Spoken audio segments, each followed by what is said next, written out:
Assalamualaikum warahmatullahi wabarakatuh. Perkenalkan, nama saya Heri Sulistyo, calon guru penggerak Angkatan 5 Kabupaten Banjarnegara. Pada kesempatan kali ini, saya akan menyampaikan hasil wawancara dengan dua kepala sekolah, yaitu Kepala SMP Negeri 4 Wanayasa dan Kepala SMP Negeri 2 Pejawaran, terkait dengan dilema etika atau bujukan moral. Terima kasih. Assalamualaikum warahmatullahi wabarakatuh. Waalaikumsalam warahmatullahi wabarakatuh. Terima kasih pada Bapak Ahmad Wahyu Widodo dalam hal ini sebagai Kepala SMPN 4 Wanayasa. Ada beberapa pertanyaan yang akan kami sampaikan terkait dengan tugas kami selaku CGP Angkatan 5, Pak. Jadi ini terkait dengan dilema etika dan bujukan moral. Untuk yang pertama nih Pak Dodo nih. Yang pertama adalah bagaimana Pak Dodo selaku kepala sekolah itu dapat mengidentifikasi kasus-kasus yang merupakan dilema etika, dalam hal ini adalah baik melawan baik ataupun bujukan moral, dalam hal ini adalah baik melawan salah. Untuk kegiatan yang baik melawan baik atau nanti yang buruk melawan buruk dari kami selaku kepala sekolah, yang pertama adalah mengidentifikasi masalah yang ada, kami identifikasi, kemudian setelah itu kami lihat orang-orang yang terlibat di dalamnya. Setelah terlibat di dalamnya kami teliti, kemudian kami uji kebenaran berita itu. Masalah tersebut kami uji, setelah itu baru akan kami ambil keputusan. Jadi tidak langsung kami berputusan dengan adanya dilema etika yang masuk ke dalam kami. Masukan yang ada yang muncul di sekolah kami, di sekolah 4 SMP Wanayasa adalah tidak langsung kami ambil keputusan untuk kami eksekusi. Ada tahapan yang kami lakukan seperti itu. Oh gitu. Berarti nanti ada tahap mengidentifikasi terlebih dahulu permasalahan yang ada dan ini. Nah kemudian ini selama ini Pak Kepala Sekolah di dalam menyampaikan atau menjalankan di dalam pengambilan keputusan, terutama untuk kasus-kasus yang sama-sama memiliki kepentingan yang baik ataupun mengambil nilai kebijakan. Ini bagaimana Pak Kepala Sekolah di dalam mengambil keputusannya? Kami ambil keputusan yang pertama dilihat waktu penggunaan antara jangka pendek atau jangka menengah, jangka panjang. Yang jangka pendek akan kami utamakan, kemudian seterusnya baru jangka yang menengah, terakhir baru jangka panjang. Yang kedua akan kami ambil yang lebih urgent lebih dahulu, kemaslahatan secara umum atau kebaikan secara umum untuk kepentingan sivitas sekolah. Kemudian baru berikutnya baru kelompok atau individu.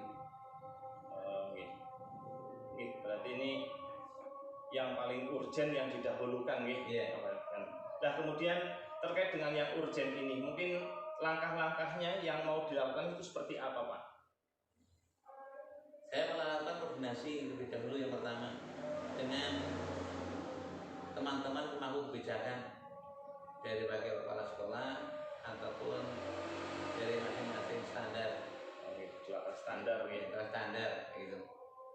Dari mana yang lebih urgent, dan kami memberikan kesempatan pada mereka untuk memberikan masukan yang kami anggap penting untuk kami berikan masukan. Kalau yang saya anggap hanya cukup kepala sekolah, kepala sekolah ya kami kepala sekolah. Kalau cukup hanya dari tata usaha, kami kepanggil ya tata usahanya. Biar sama-sama menentukan kebijakan tersebut. Karena urgennya suatu masalah satu dengan yang lain mungkin akan berbeda. Semakin banyak kita mengambil masukan dari orang lain, lebih baik untuk depan. Tentunya masalah akan lebih baik untuk bersama. Ini berarti semacam kayak yang dilihat nanti hasil akhirnya seperti apa gitu ya? Iya, hasil akhir bukan jangka pendek. Nah kemudian dari Pak Kepala Sekolah ini mungkin kira-kira hal-hal apa saja yang selama ini Pak Kepala Sekolah anggap itu efektif, paling efektif di dalam pengambilan keputusan pada kasus-kasus dilema etika ini, Pak? Saya menganggap efektif apabila dilema etika itu padukan dengan aturan yang ada, hukum yang berlaku, kemudian dari sisi moralitas berlaku. Itu sangat membantu untuk mengambil suatu keputusan dalam dilema etika, sehingga tidak bertentangan dengan hukum atau dengan agama. Gini. Kalau tadi adalah berbasis hasil akhir, kemudian ini juga dipadukan dengan aturan-aturan regulasi yang ada, gitu. Berarti ini berbasis pada peraturan. Dan kemudian barangkali dalam memutuskan dilema etika ini, mungkin tantangan yang dihadapi Pak Kepala Sekolah itu seperti apa? Saya mengalami tantangan yang terberat, tidak atau belum mampu sepenuhnya mengendalikan emosi seperti perasaan suka tidak suka, perasaan nyaman tidak nyaman, perasaan antara kekerabatan kekeluargaan, kemudian perasaan antara kedekatan emosional yang lain. Itu kadang mengganggu betul tentang hasil daripada pengambil kebijakan, atau kalau berat, rintangannya untuk berat. Jadi emosi itulah yang menurut saya membuat saya sebagai kepala sekolah berat mengambil satu keputusan, terpengaruh oleh pengendalian emosi, emosional gitu. Nah ini ketika dalam pengambilan keputusan, mungkin apakah langsung diputuskan atau mungkin Pak Kepala Sekolah menunggu 1, 2, atau 3 hari atau bagaimana ini, Pak? Setiap masalah yang ada dalam sekolah itu tergantung dari dilema etika yang muncul. Berapa ketersinggungan yang akan terjadi, kemudian efek minimal apa tidak, atau minimal hasil akibat yang buruk, maka akan mengaruhi cepat lambatnya mengambil keputusan. Sekiranya dilema etika itu kok berefek panjang dengan kebijakan di sekolah, tentunya akan semakin sulit kita mengambil kebijakan, akan menjadi lebih lama. Namun apabila tidak berpengaruh banyak, bisa diputuskan dalam waktu itu juga. Jadi lama tidaknya pengambilan kebijakan dalam dilema etika tergantung masalah itu sendiri, berefek atau tidak. Intinya kami atau saya sebagai kepala sekolah berusaha meminimalisasi itu atau menghilangkan sedemikian rupa hal-hal yang buruk yang akan terjadi, terutama untuk kebaikan sekolah, kemajuan sekolah. Jadi dipilah mana kalau yang memiliki efek jangka panjang berarti perlu dipertimbangkan secara lebih mendalam, manakala memang membutuhkan waktu yang memang tidak begitu panjang dalam waktu singkat sudah bisa diputuskan. Nah mungkin apakah ada faktor-faktor ataupun orang-orang di sekitar Pak Kepala Sekolah itu yang mempermudah di dalam membantu Pak Kepala dalam pengambilan keputusan-keputusan? Bukan perorangan sebenarnya ya, tapi mungkin berarah kepada berapa orang ini, berapa orang. Kalau perorangan kamu yang 1, 2, ini berapa orang? Lingkungan sekolah dan lingkungan keluarga tentunya. Kalau lingkungan sekolah ada berapa orang yang begitu fair, terbuka, dia berani mengungkapkan masalah yang muncul, sehingga masukan-masukan ke kami sebagai kepala sekolah lebih lengkap. Jadi mempermudah mengintervensi masalah. Dan dukungan itu dari keluarga itu juga sangat penting gitu. Terutama dari istri itu berperan begitu besar, karena keputusan yang di sekolah biasanya berimbas kepada masalah dalam keluarga.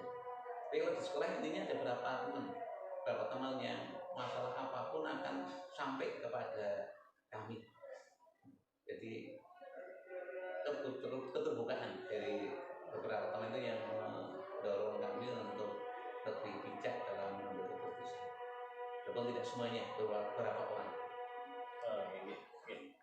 Nah, ini sudah sampai pada pertanyaan terakhir Pak Kepala. Barangkali dari yang sudah disampaikan Pak Kepala Sekolah, dari yang poin pertama hingga yang ini, mungkin apakah ada sebuah pembelajaran yang Bapak Kepala Sekolah petik dari pengalaman-pengalaman selama pengambilan keputusan ini? Banyak gitu ya, banyak. Di antaranya satu, bahwa banyak salah satu itu mengambil keputusan yang terburu-buru biasanya berimbas kepada hubungan antar teman yang tidak bagus. Yang kedua, pengambilan keputusan yang dilakukan tanpa melihat masalah lebih dahulu berimbas kepada hasil yang tidak maksimal.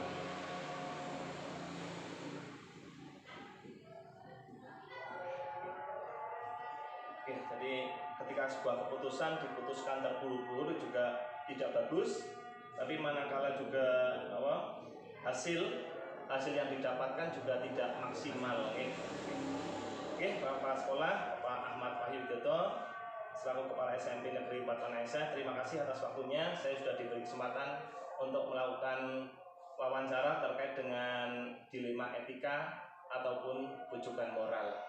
Seperti itu Pak, terima kasih Pak. Oke, sama-sama. Ya, mudah-mudahan hasilnya akan lebih baik untuk kemajuan kita bersama. Oke, terima kasih Pak. Assalamualaikum warahmatullahi wabarakatuh. Waalaikumsalam warahmatullahi wabarakatuh. Selamat pagi Pak Purnomo. Saya ucapkan terima kasih atas waktunya. Pada kesempatan hari ini saya bisa berwawancara dengan Pak Purnomo selaku Kepala SMP Negeri 2 Pejawaran. Langsung mau nih Pak nih. Ya, siap. Ini yang pertama, ini bagaimana Pak Purnomo selaku Kepala Sekolah bisa mengidentifikasi kasus-kasus yang merupakan dilema etika ataupun bujukan moral. Etika dan bujukan moral ya Mas. Oke. Terima kasih Mas Heri sebagai CGP angkatan kelima dari SMP 4 Wanayasa. Yang pertama saya ucapkan terima kasih sudah masuk ke SMP 2 Pejawaran untuk memenuhi kewajiban tugas di program guru penggerak, yaitu untuk modul 3.1. Nah, terima kasih terkait dengan dilema etika dan bujukan moral. Saya punya pandangan tersendiri, jadi ini adalah versi saya Mas Heri. Jadi untuk dilema etika itu kan menurut saya adalah sesuatu yang itu sebenarnya itu harus dilakukan. Artinya ada dua hal itu harus dilakukan secara bersama-sama dan itu benar semuanya. Itu menurut saya, dan itu menghinggapi atau dirasakan oleh semua orang Mas. Baik saya sebagai dituakan di SMP 2 maupun saya sebagai pribadi itu mengalami dilema etika. Misalnya saya sebagai pimpinan itu saya di sini misalnya mudahnya saya hari ini mau ada rapat, sudah undang jauh hari, tapi pada hari yang sama itu dinas langsung menimbali manggil saya ada rapat juga. Ya ini kan saya kewajiban di sini harus saya penuhi karena memang itu sudah komitmen dengan teman-teman, tapi dengan atasan saya juga saya harus penuhi itu. Dan itu dua-duanya benar dilakukan Mas. Ini dilema buat saya secara sebagai orang yang dituakan di sebuah lembaga begitu. Saya harus memutuskan ini. Nah, pemutusan ini saya tentu harus dengan bijak dan teliti. Itu yang pertama. Bujukan moral itu cenderung pada bujukan. Bujukan itu sebenarnya stigmanya cenderung pada negatif Mas. Bujukan rayuan itu cenderung sesuatu yang sebenarnya harus benar tapi jadi tidak benar. Maka pilihan kata diksi bujukan itu sebenarnya negatif. Misalnya saya atau siapa saja, saya sebagai guru misalnya ya, saya sebagai guru atau saya sebagai yang dituakan, masukkan jam 7.30 layanan pada kepala sekolah, pada anak-anak, pada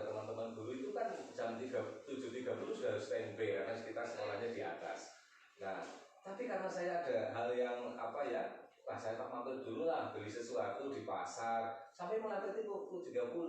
Nah, ini kan saya melakukan hal harusnya saya tepat waktu tapi tidak. Saya lebih cenderung kepada bujukan moral saya. Masa beli ini kan nanti saya lapar di kantor gimana ya. Tapi sampai sini malah antar pegawai yang wajibnya itu seperti itu. Kalau guru ya bahasanya itu melesetkan sebuah akronim MGMP jadi mulih gasik mampir pasar kayak gitu. Misalnya gitu Mas Heri. Itu bukan gitu Mas Heri, itu pandangan saya. Oke, terima kasih. Kemudian selama ini Pak Purnomo selaku kepala sekolah, bagaimana menjalankan pengambilan keputusan di sekolah panjenengan, terutama untuk kasus-kasus di mana ada dua kepentingan yang sama-sama benar atau sama-sama mengandung nilai kebajikan. Iya Mas, ya kayak tadi ya, itu kan saya rapat sudah jauh hari mengagendakan, dinas nimbali rapat juga atau kegiatan lain lah semua kan gitu. Saya itu kalau kayak tadi kasus saya misalnya, maka saya akan lakukan itu kan dua-duanya benar lah ya, ada nilai kebajikan. Saya akan komunikasi Mas, biar tidak terjadi apa ya kecewaan, biar kan teman-teman sudah rapat 1 minggu lah sebelumnya sudah saya informasikan, saya agendakan. Nah, kemudian tiba-tiba di hari yang sama yang sudah ditentukan kok harus ada rapat lain yang melibatkan saya dan saya harus batalkan. Padahal dulunya benar loh, saya rapat ini ya dinas, yang di dinas. Tapi ini mohon maaf karena saya punya atasan langsung, saya kan hierarki di Kabupaten Banjarnegara, kepala sekolah bekerja atasan langsungnya ini Pak Kepala Dinas. Ketika Kepala Dinas atau kabinetnya mendahului, maka saya harus patuh dengan ini. Kalau ini kok kemudian Pak Sekda manggil juga, kan saya yang ini saya batalkan, saya ikuti yang Sekda. Sekda kok Pak Bupati mengumpulkan semua kepala sekolah, maka saya ikuti yang Pak Bupati. Karena pembina kepegawaiannya adalah tertinggi Pak Bupati. Nah, teman-teman itu ya ketika terjadi kasus begitu, saya komunikasi. Pertama tentu dengan wakil kepala sekolah, kemudian standar pengelolaan kalau dia adalah humasnya, terus saya komunikasikan begini-begini dengan alasan begini, biar teman-teman ini ada cara ini malah stop tidak jadi. Tapi dengan saya memberikan argumen, alasan yang ya bisa diterima oleh teman-teman, maka teman-teman yang tadinya mau kecewa jadi tidak. Itu cara saya mengatasinya begitu Mas Heri. Jadi pendekatan saya pendekatan komunikasi, kemudian pendekatan koordinasi. Berarti ini ada komunikasi ini, ada komunikasi betul dengan yang lainnya. Ya selama ini saya lakukan gitu.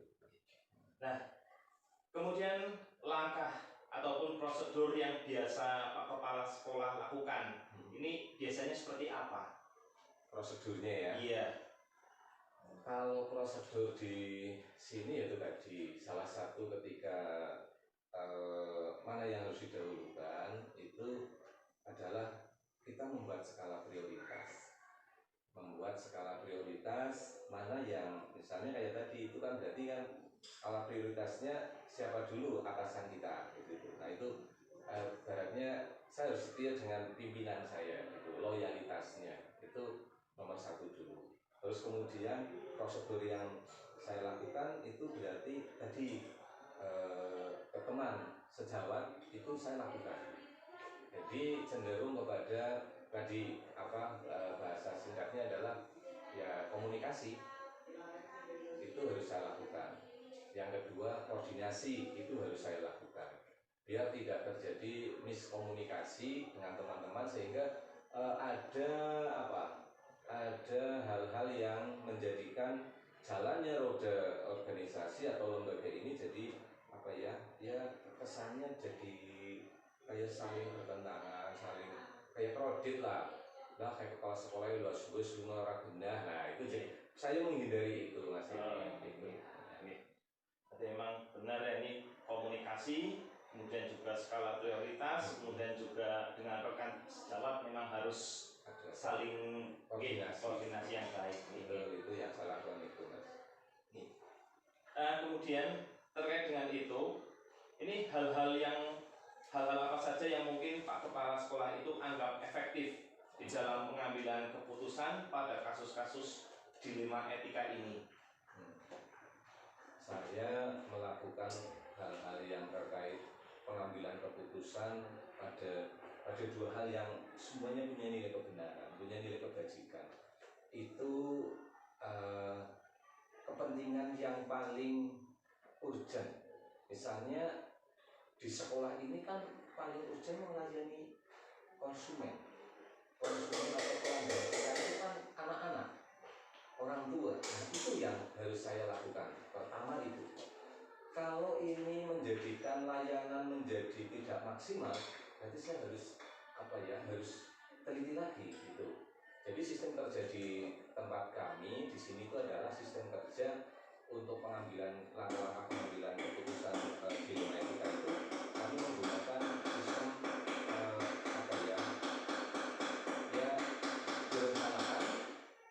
dilaksanakan, kemudian dicek gitu, controlling gitu, kemudian di action. Jadi PDCA di SMP ini semua standar melakukan PDCA, termasuk saya. Saya berarti skalanya lebih besar, satu sekolahan. Itu kalau saya lakukan itu kok mengakibatkan pada pelanggan saya kecewa atau anak-anak kecewa, orang tua kecewa, itu saya harus kontrol lagi. Itu.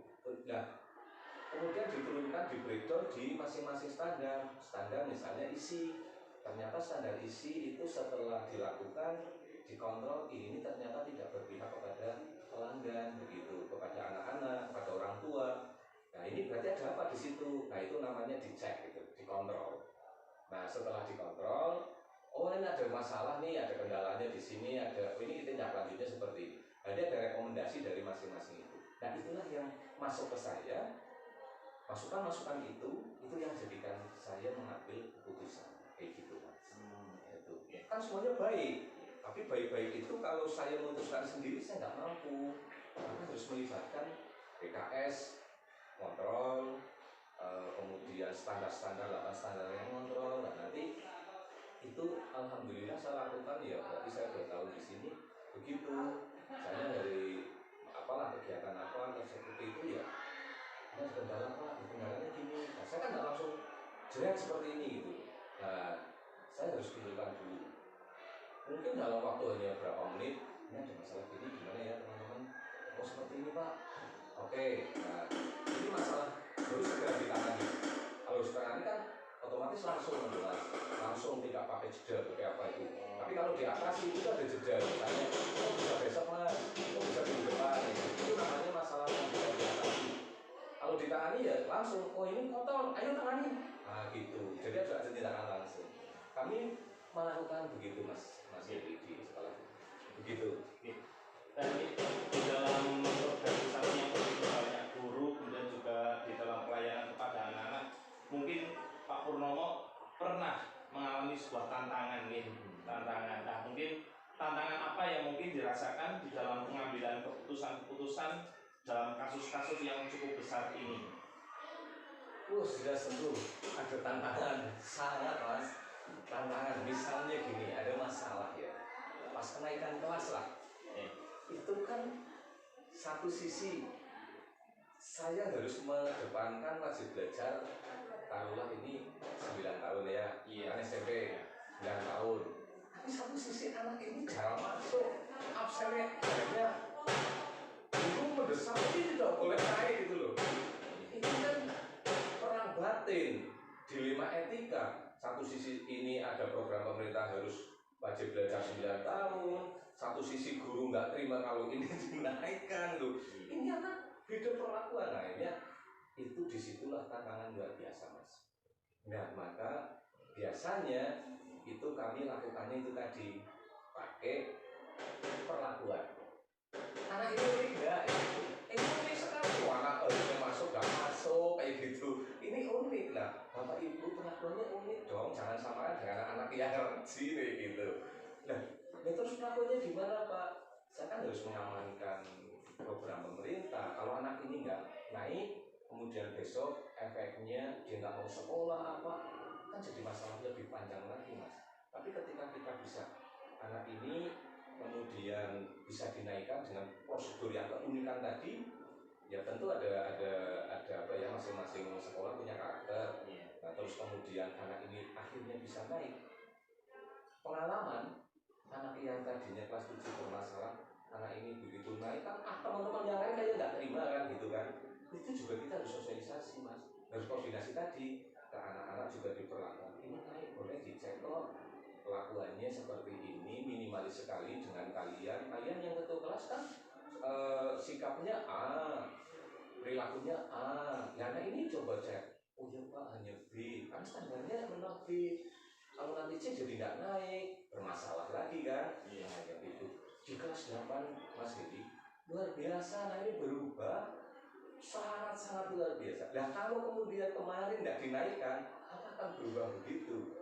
Nah, jadi orang tua dipanggil, pokoknya unik lah. Jadi perlakuannya nggak sama atau wajarnya yang lain. Karena ini unik harus unik, kayak gitu. Gitu mas. Gini. Nah, terkait dengan tadi ada semacam contoh kasus lah terhadap anak-anak gitu. Nah ini, di dalam menghadapi dilema seperti itu, biasanya Pak Purnomo ini di dalam penyelesaiannya itu langsung diselesaikan atau mungkin ada 2 hari, 3 hari atau bahkan mungkin 1 minggu di dalam memutuskan seperti itu. Iya, kalau saya selalu menggunakan masalah ini, masalah yang harus ditangani atau masalah yang harus diatasi. Ada 2 diksi yang berbeda mas. Jadi masalah itu ada yang harus ditangani, ada yang harus diatasi. Kalau ditangani berarti itu harus segera. Kalau diatasi itu ada tempo, ada apa ya, ada masa, pakai lini masa. Oh ini sehari nggak cukup, jadi kita ada kesempatan menganalisis. Tapi kalau ditangani itu harus segera.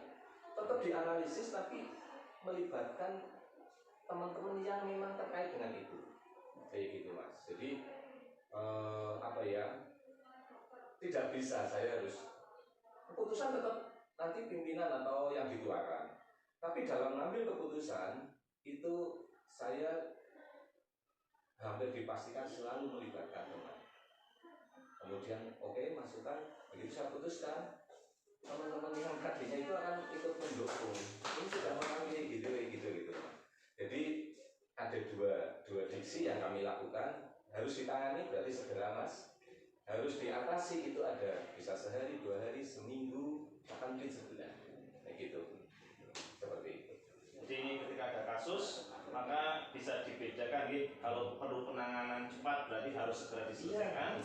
Kemudian kalau memang masih bisa diulur gitu, nanti tentunya harus koordinasi dengan teman-teman yang lain seperti itu gitu. Nah kemudian ini barangkali adakah seseorang atau mungkin faktor-faktor yang mempermudah atau membantu Pak Purnomo di dalam membuat keputusan-keputusan kasus-kasus dilema etika ini? Iya. Mungkin ada yang membantu atau mungkin faktor apa? Seperti tadi saya sampaikan, saya orangnya kan tidak bisa sendiri. Makhluk sosial itu kan harus dengan banyak orang ya. Jadi saya bukan karena saya takut memutuskan terus kemudian nanti gimana, itu tidak. Tapi saya lebih senang dengan bekerja sama dengan teman-teman. Baik itu WKS, baik itu koordinator sendandar, atau teman-teman guru, maaf sampai orang belakang mas. Itu saya libatkan dalam mengambil keputusan. Misalnya ini musim hujan, beberapa ruang bocor. Itu bocornya apakah genting karena genting pecah, apa hanya karena geser kayak gitu. Ini kan saya nggak bisa sendiri. Nah, kadang-kadang kita bilang ngomong kayak gini orang pas itu kan jadi masalah. Maka saya harus cari dulu. Nah, jadi ada teman kayak kemarin yang beri pikir kayak gitu, gimana baiknya Pak. Nah, ada yang orang kan ada yang di alam dingin dan sebagainya, itu adalah sifatnya personality sekali, sehingga ketika kita ngambil keputusan kita tetap melibatkan orang lain. Kalau di kedinasan tentu ada WKS, koordinator standar, kepala tata usaha begitu. Kalau di pribadi di rumah ya dengan istri dan anak, itu seperti itu mas. Memang begitu. Jadi dalam membantu semua kegiatan ini Pak Kepala juga melihat pada karakter pada masing-masing orang gitu.